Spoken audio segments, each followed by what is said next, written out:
Apa yang dapat dibayangkan dan dipercaya oleh pikiran manusia, itu dapat dicapainya.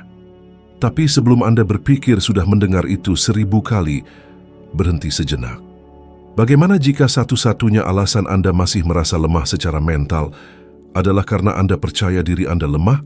Dan bagaimana jika semua yang telah Anda labeli sebagai kegagalan, nasib buruk, kurang percaya diri, kecemasan, ketakutan kehilangan uang, hanyalah kumpulan cerita yang telah Anda ulang begitu sering sehingga menjadi identitas Anda?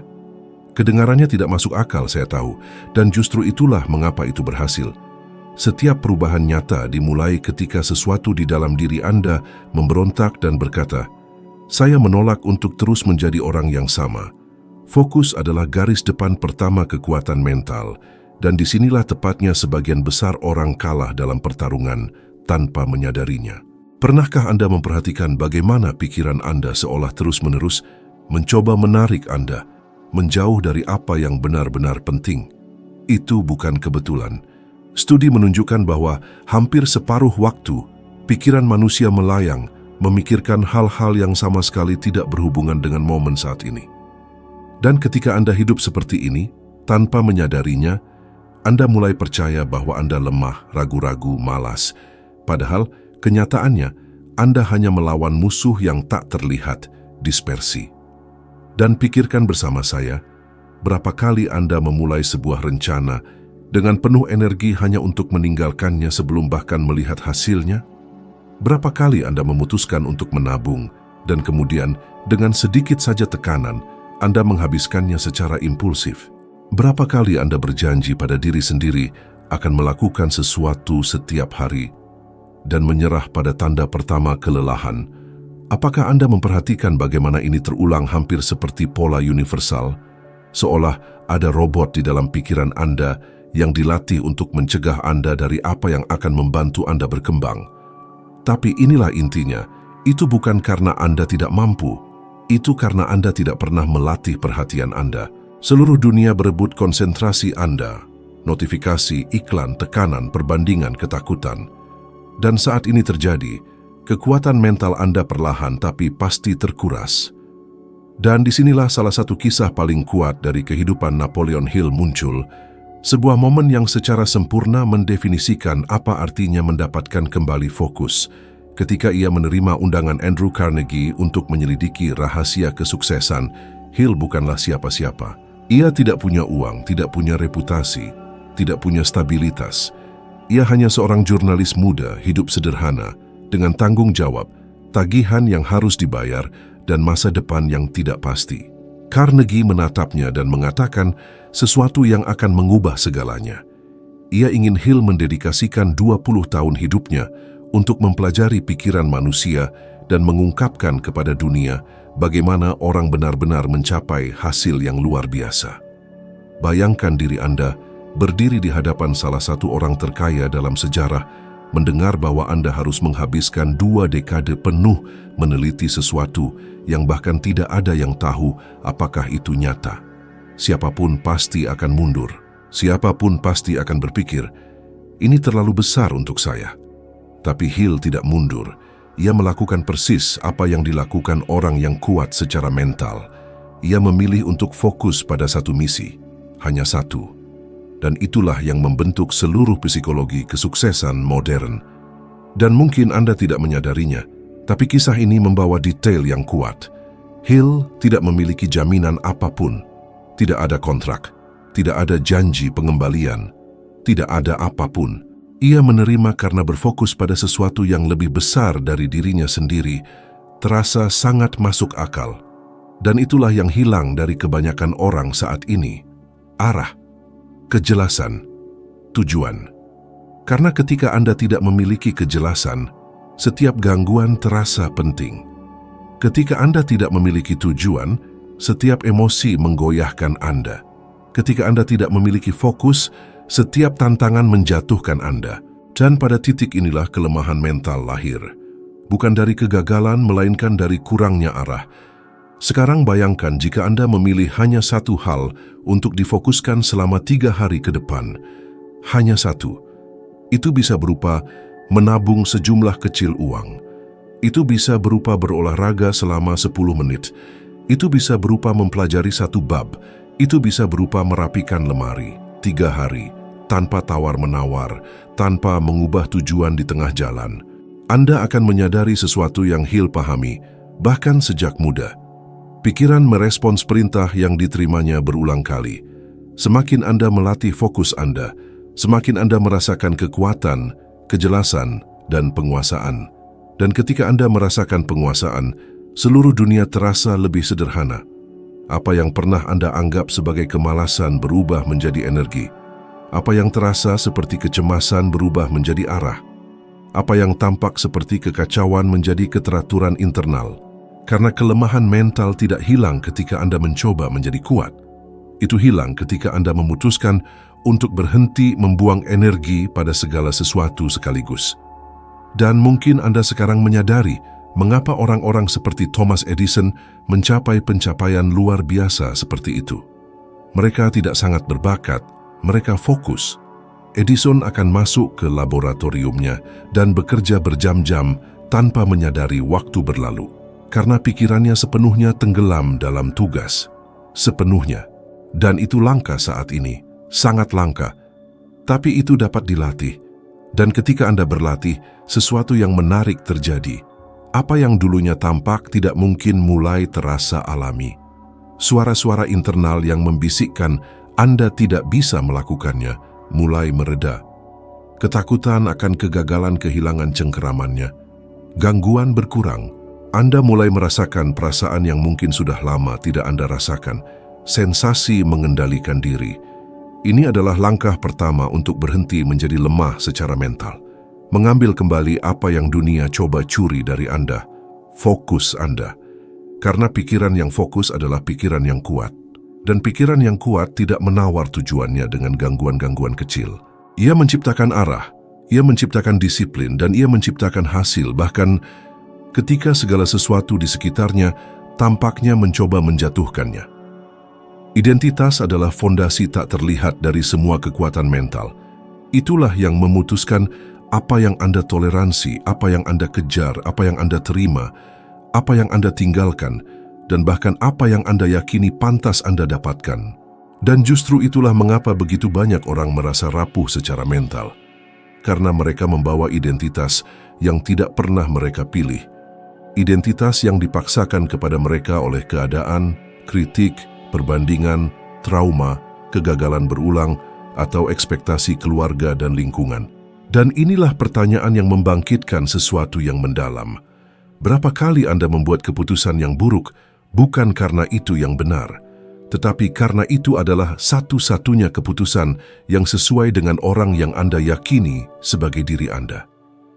Pikirkan berapa kali Anda menghentikan diri sendiri untuk mencoba sesuatu karena takut terlihat konyol. Berapa kali Anda menolak kesempatan karena itu bukan untuk orang seperti Anda? Berapa kali Anda ingin menghasilkan lebih banyak, tumbuh lebih banyak, melangkah lebih jauh? Tetapi perilaku Anda sendiri menarik Anda kembali ke pola yang sama, seolah ada karet gelang tak terlihat yang menahan tindakan Anda. Itu bukan nasib buruk, itu identitas. Dan identitas bukanlah apa yang Anda pikirkan tentang diri Anda, itu adalah apa yang Anda ulang tentang diri Anda. Sains membuktikan ini. Penelitian dalam psikologi perilaku menunjukkan bahwa ketika seseorang menciptakan tindakan mikro harian yang memperkuat identitas baru, otak mulai menafsirkan orang tersebut sebagai lebih mampu, lebih disiplin, lebih aman. Ini bukan motivasi, ini neuroplastisitas. Ini bukan perubahan hidup, ini pemrograman ulang mental. Dan justru disinilah begitu banyak orang tersesat, karena mereka mencoba mengubah perilaku mereka, tanpa mengubah identitas yang secara diam-diam mendefinisikan perilaku itu. Dan jika Anda perhatikan, semua nama besar yang melampaui kesulitan-kesulitan raksasa melakukan satu hal yang sama. Mereka mengadopsi identitas sebelum memiliki bukti nyata apapun tentangnya. Ini adalah kasus Arnold Schwarzenegger, yang pola pikirnya menjadi hampir studi ilmiah tentang disiplin. Ia tidak mulai bertindak seperti juara dunia setelah memenangkan gelar pertamanya. Ia mulai bertindak seperti seorang juara bertahun-tahun sebelumnya ketika tidak ada yang percaya padanya, ketika aksennya menjadi bahan tertawaan, ketika keadaannya terbatas. Ia mengadopsi identitas sebelum kemenangan, dan kemenangan datang karena identitasnya membimbing setiap keputusan hariannya. Namun, tidak ada yang sebanding dengan dampak emosional dari kisah nyata Napoleon Hill. Karena sebelum ia menjadi seorang penulis, sebelum ia menjadi rujukan dalam pengembangan diri, sebelum ia mewawancarai tokoh-tokoh legendaris, Hill adalah anak laki-laki yang pemberontak, tidak percaya diri, dan tanpa arah, hidup dalam kemiskinan ekstrem di pegunungan Virginia. Lingkungan di sekitarnya mengatakan kepadanya bahwa takdirnya adalah tambang batu bara, seperti orang lain. Identitasnya dibentuk oleh pemandangan, oleh kurangnya sumber daya, oleh batasan keluarga, sampai sesuatu yang luar biasa terjadi. Ibu tirinya masuk ke keluarga. Ia melihat dalam diri Hill apa yang tidak dilihat orang lain. Ia tidak melihat anak laki-laki yang menyebabkan masalah. Ia melihat potensi. Dan dialah yang memberinya perangkat buku pertamanya, alat tulis pertamanya, dorongan pertamanya untuk berpikir besar. Dialah yang berkata, dan ini bersejarah, bahwa ia tidak dilahirkan untuk menggali batu bara, tetapi untuk menggali ide. Untuk pertama kalinya, seseorang menanamkan identitas yang berbeda pada anak laki-laki itu, dan satu benih itu mengubah segalanya. Hill mulai percaya ia bisa menjadi sesuatu yang melampaui apa yang dunia katakan padanya, dan keyakinan itu mendorongnya mengikuti jalan yang akan mengubahnya menjadi bapak psikologi kesuksesan. Kisah ini mengungkapkan sesuatu yang mendalam. Pergeseran identitas tidak dimulai ketika Anda merasa siap. Itu dimulai ketika Anda memutuskan label lama tidak lagi sesuai. Ketika Anda melihat diri sendiri dan berkata, "Saya menolak untuk terus hidup sebagai versi diri yang mengecil." Dan mungkin ini menjelaskan mengapa begitu banyak dari kita tetap terjebak dalam ketakutan menghasilkan lebih banyak uang, ketakutan membuat keputusan penting, ketakutan keluar dari jalur yang dapat diprediksi. Karena jauh di lubuk hati, kita mencoba melindungi identitas lama yang dibangun di atas ketakutan, keterbatasan, dan pengalaman menyakitkan. Tapi segalanya berubah ketika Anda bertanya, bagaimana jika saya bukan orang itu? Bagaimana jika saya selalu lebih dari apa yang saya diberitahukan? Identitas yang Anda anut menentukan kekuatan yang Anda rasakan. Dan ketika Anda mulai mengulang, bahkan dengan ragu-ragu narasi internal baru, saya disiplin, saya mampu, saya adalah seseorang yang pantas mendapatkan lebih, sesuatu mulai menyesuaikan diri. Tindakan kecil memperoleh momentum, tantangan kecil terasa lebih kecil. Apa yang dulu menahanmu kini mendorongmu maju. Karena tidak ada yang lebih kuat dari pikiran yang percaya pada versi baru dari dirinya sendiri. Dan mungkin disinilah kunci untuk mengatasi kelemahan mental terletak. Berhentilah mempertahankan identitas yang membuatmu kecil. Kelemahan lenyap ketika kamu merangkul kemungkinan untuk menjadi lebih besar dari keadaan yang membentukmu. Ketika kamu memahami ini, bahkan ketakutanmu mulai bekerja untuk keuntunganmu. Karena identitas yang kuat tidak membuatmu tak terkalahkan, tetapi itu membuatmu tak tergoyahkan. Menguasai emosimu adalah langkah yang memisahkan mereka yang hanya bermimpi dari mereka yang benar-benar mengubah hidup mereka. Karena tujuan, fokus, perencanaan, atau bahkan disiplin menjadi tidak berguna jika pada saat yang menentukan, emosimu menarikmu kembali. Dan disinilah banyak orang keliru. Kebanyakan percaya mereka lemah karena mereka kekurangan kemauan yang cukup. Padahal kenyataannya, mereka hanya belum belajar menghadapi dorongan batin mereka sendiri. Dan dorongan-dorongan ini menguasai jauh lebih banyak dari yang kamu bayangkan. Pikirkan berapa banyak peluang yang kamu biarkan berlalu hanya karena kamu merasakan ketakutan sebelum bertindak. Pikirkan berapa banyak percakapan penting yang kamu hindari karena jantungmu berdebar kencang, suaramu bergetar, atau pikiranmu mulai menciptakan skenario negatif. Berapa kali kamu berada di ambang meminta kenaikan gaji, mempresentasikan sebuah ide, atau berbicara dengan seseorang yang penting, dan sesuatu di dalam dirimu melumpuhkanmu. Hambatan emosional ini sangat umum sehingga, menurut studi dari Universitas California, Lebih dari 40% keputusan keuangan yang buruk terjadi karena reaksi impulsif seperti kecemasan, kemarahan, euforia, ketakutan akan kehilangan, atau ketakutan mengambil risiko. Dengan kata lain, banyak orang berpikir mereka memiliki masalah uang, tetapi kenyataannya mereka memiliki masalah emosi. Itulah mengapa beberapa orang, bahkan saat berpenghasilan lebih, tetap miskin. Itulah mengapa beberapa hubungan meledak tanpa alasan. Itulah mengapa individu yang sangat berbakat menyabotase karier mereka sendiri, dan aturan ini berlaku untuk setiap aspek kehidupan. Dan ada contoh yang sangat kuat dan sangat terkenal yang dengan sempurna menggambarkan ide ini. Mike Tyson, seorang pria dengan bakat luar biasa, kekuatan fisik yang istimewa, kecepatan teknik yang dielu-elukan di seluruh dunia.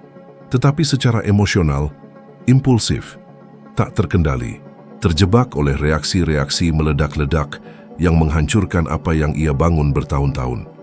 Tyson kehilangan kekayaan, kehilangan peluang, kehilangan rasa hormat, dan kehilangan arah karena ia tidak bisa mengendalikan apa yang terjadi di dalam dirinya. Dan ini mengajarkan kita sesuatu tentang kekuatan mental. Tidak peduli seberapa kuat kamu terlihat di luar. Kekuatan sejatimu tergantung pada seberapa banyak kamu menguasai apa yang ada di dalam dirimu. Dan justru inilah yang membuat kisah nyata Napoleon Hill begitu berdampak pada titik ini. Karena bertentangan dengan apa yang banyak orang bayangkan, Hill tidak hanya menjalani kehidupan yang hanya berisi penelitian, wawancara, dan kesuksesan. Ia menghadapi ancaman nyata. Selama investigasi dan pengungkapannya terhadap praktik-praktik tidak etis pada masanya, Hill dianiaya, diintimidasi, bahkan harus melarikan diri bersama keluarganya. Bayangkan adegan ini, malam demi malam, hidup dalam ketakutan, ketegangan konstan, ketidakpastian, tidak tahu apakah ia aman, tidak tahu apakah ia akan ditemukan, mendengar langkah kaki, suara-suara, membayangkan bahaya di setiap bayangan. Siapapun bisa saja menyerah. Bisa saja menghapus semua yang ia tulis, bisa saja membungkam dirinya dan menghilang begitu saja. Tetapi Hill melakukan hal yang sebaliknya. Ia menarik napas dalam-dalam dan mempertahankan kendali emosionalnya. Dan ini tidak berarti ia tidak merasakan ketakutan. Itu berarti ia tidak membiarkan ketakutan memutuskan untuknya.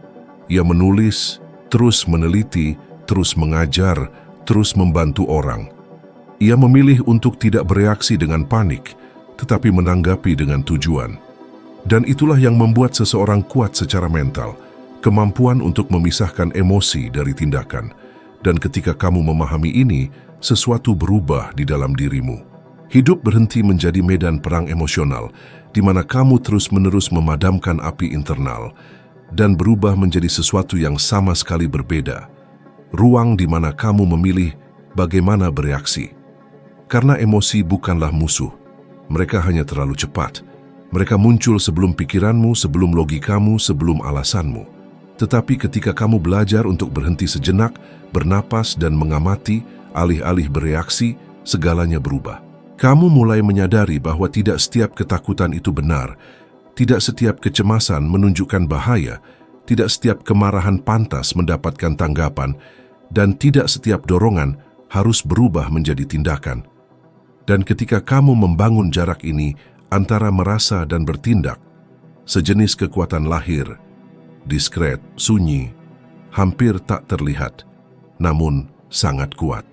Jenis kekuatan yang memungkinkanmu membuat keputusan yang lebih cerdas, berbicara dengan lebih jelas, bernegosiasi dengan lebih percaya diri, mencintai dengan kematangan yang lebih besar, dan bekerja dengan lebih banyak strategi. Ini adalah kekuatan yang dimulai kecil, seperti seutas benang kesadaran, tetapi meluas untuk sepenuhnya mengubah cara kamu hidup. Itulah mengapa orang-orang yang menguasai emosi mereka mencapai hal-hal yang tampak seperti keajaiban bagi mereka yang hidup dalam kekacauan internal. Mereka tidak menunggu motivasi datang. Mereka tidak menyerah pada kepanikan. Mereka tidak mengikuti dorongan buruk. Mereka hanya bernapas, mengamati, dan memilih. Dan disitulah letak rahasianya. Emosi adalah tamu, bukan perintah. Ia muncul, tetapi ia tidak memutuskan. Ia menjerit, tetapi ia tidak punya otoritas. Kamulah yang memutuskan. Dan ketika kamu akhirnya memahami ini, kamu mulai menyadari bahwa kamu tidak lemah. Kamu hanya tidak tahu bahwa kamu bisa memegang kendali. Karena kekuatan mental bukan tentang menghilangkan ketakutan, kecemasan, atau ketidakamanan. Ini tentang melakukan apa yang perlu dilakukan bahkan ketika mereka hadir. Kekuatan sejati muncul tepat pada saat kamu berhenti menjadi sandera emosimu sendiri dan menjadi penulis ceritamu sendiri. Kekuatan mental juga tergantung pada kemampuanmu untuk mengubah rasa sakit menjadi bahan bakar. Dan ini mungkin salah satu keterampilan yang paling diabaikan oleh orang-orang yang menganggap diri mereka lemah secara emosional. Karena kebenarannya sederhana.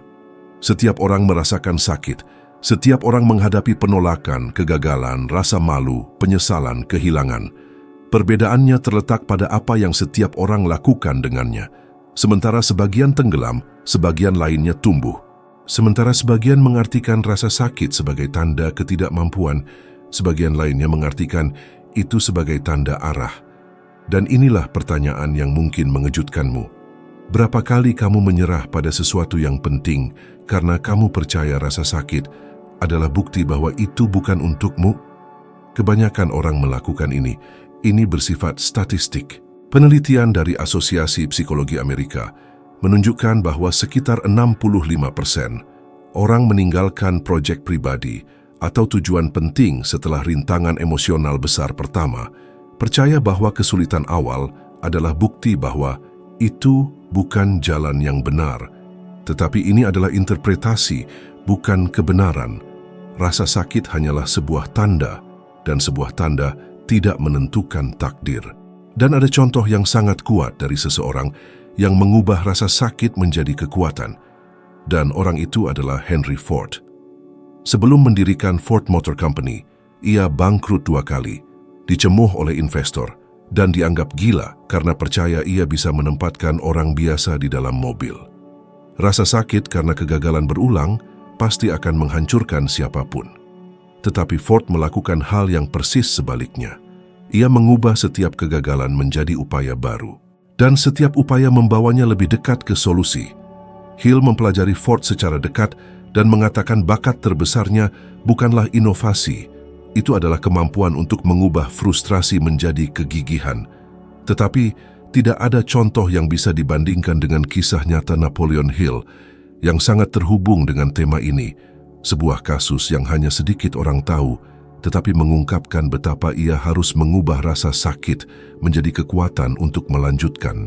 Setelah bertahun-tahun mengerjakan proyek besar hidupnya, manuskrip asli The Law of Success yang berisi wawancara, penelitian, catatan, dan penemuan yang terkumpul selama hampir 2 dekade dihancurkan dalam kebakaran. Bayangkan itu, karya yang ia dedikasikan selama 20 tahun untuk membangunnya lenyap menjadi abu dalam hitungan menit. Semua catatan, semua detail, seluruh bab kehidupannya lenyap menjadi asap. Kebanyakan orang pasti akan roboh, pasti akan mengatakan itu adalah tanda untuk menyerah, pasti akan menerima rasa sakit sebagai hukuman. Tetapi Hill melakukan sesuatu yang sama sekali berbeda, sesuatu yang begitu kuat sehingga mendefinisikan filosofinya hingga hari ini. Ia menarik napas dalam-dalam, melihat kehancuran itu dan berpikir, jika saya melakukannya 1 kali, saya bisa melakukannya lebih baik sekarang. Dan kemudian, ia menulis ulang semuanya, dari awal. Bukan dengan keputusasaan, tetapi dengan tujuan. Bukan dengan kebencian, tetapi dengan kejelasan.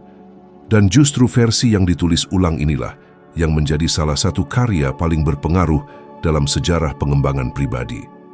Sekarang, pikirkan bersamaku, berapa kali kamu mengalami kebakaran emosional?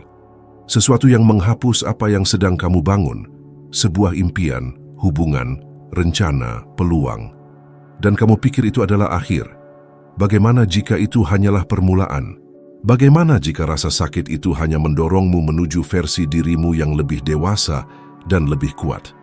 Dan mungkin kamu menyadari sekarang, bukan rasa sakit yang melemahkanmu, melainkan interpretasimu terhadapnya. Penolakan bisa menghancurkanmu atau mengarahkanmu. Kegagalan bisa membuatmu malu atau mendidikmu. Kehilangan bisa melumpuhkanmu atau membebaskanmu.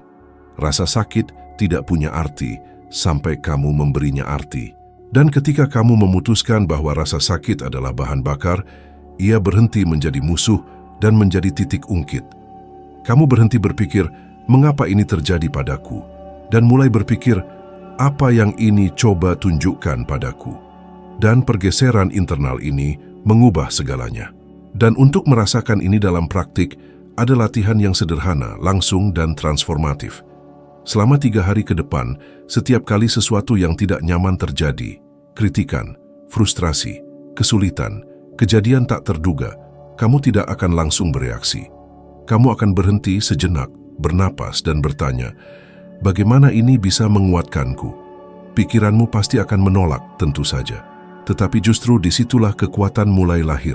Karena perbedaan antara menjadi lemah mental dan kuat mental bukan tentang menghilangkan rasa sakit, tetapi tentang belajar menggunakannya.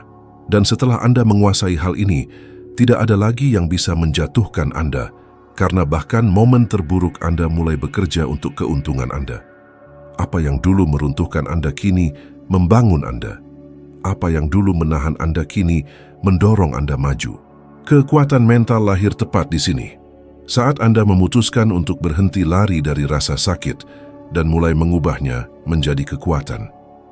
Kekuatan mental tidak lahir dari bakat khusus, tetapi dari kemampuan Anda untuk mengendalikan fokus, identitas, emosi, dan bahkan rasa sakit yang dilemparkan kehidupan kepada Anda.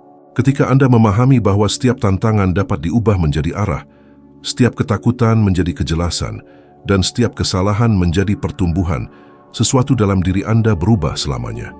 Kerapuhan berhenti menjadi takdir dan hanya menjadi titik awal.